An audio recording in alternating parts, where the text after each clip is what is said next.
Hi, I am Professor Albert Williams. Many of you have taken me for economics or finance or both. I am creating this video to give you my economic forecast for the rest of 2014, and here we go. So, Florida's economy, let's talk about it. The first thing I looked at was the unemployment rate, and overall the unemployment was down. So if you come on over here, I don't want to go over all the numbers. The first number is 6.2. That's the overall unemployment rate as of April, and it's below the country's rate, so that's a good thing. And notice that it has been falling. So, but that still means there's roughly almost 600,000 people out of work. Okay, see here, right around here, that's almost 600,000. The next thing I want to show is that all these other areas here, different industries, are all seeing positive percent change.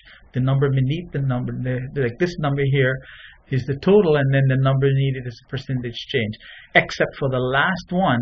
The last one is showing government. And government has all negatives, okay?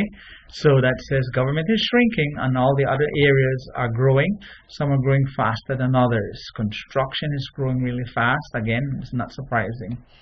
I then repeated this and I looked at Miami Beach and Kendall, and the story is very similar. They have a slightly higher unemployment rate, 6.6, but overall the same pattern. And if you look at government, the same thing. They gave you a little measure of inflation, the CPI at the bottom, and it is about 2.5 or so. So that's not bad. That's kind of on the average of what it should be. Now, the unemployment rate in a different picture. This is Florida. The red one and the blue one is the United States. What do you notice about Florida? When times are good, Florida has a very low unemployment.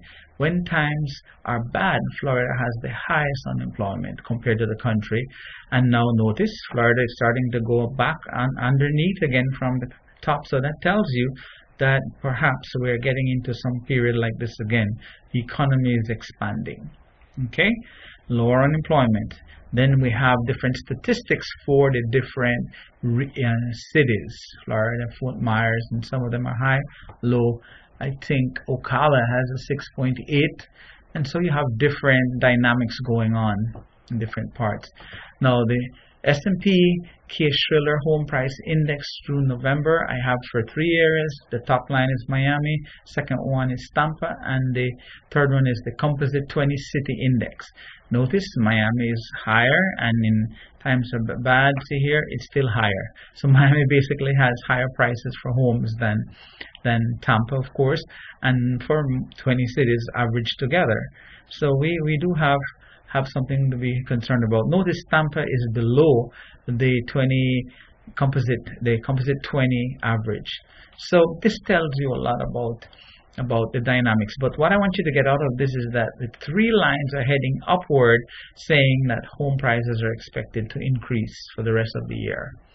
Now we kind of concentrate everything based on industry, and over here is considered expansion, and it shouldn't surprise you that you see construction, and it shouldn't surprise you that you should see retail over here too, because whenever the economy improves, retail increases, construction increases in Florida. That's very characteristic of Florida.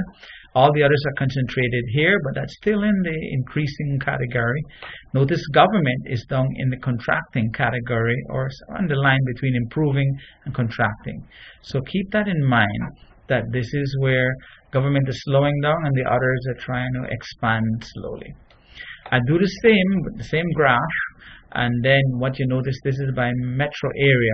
So look over here, expansion is in Naples, Vero Beach, and then Port St. Lucie and Fort Pierce area. And then it's all concentrated here, and that's also good because that's expanding. But lo and behold, who sits down on the bottom here? Panama City.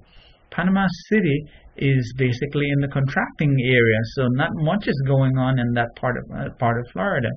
So perhaps you have to see where you live and then determine to some degree what's going on in terms of the growth of Florida. But most of Florida is growing. That's why it's in this northeast quadrant. And then, of course, Panama City really is in the shrinking neighborhood. Perhaps good for retirement mostly. So Florida then has an unemployment declining. Real estate is definitely improving. The economic growth is about 3% per year equivalent. Then we're optimistic for Florida for the next 6 months. And I'm going to tell you that's good for you, because hopefully those of you who have been sitting without work will be able to find something to do. I know the other issue is underemployment, but it's best to take something rather than sit around, and whenever you have a chance to move on, please move on.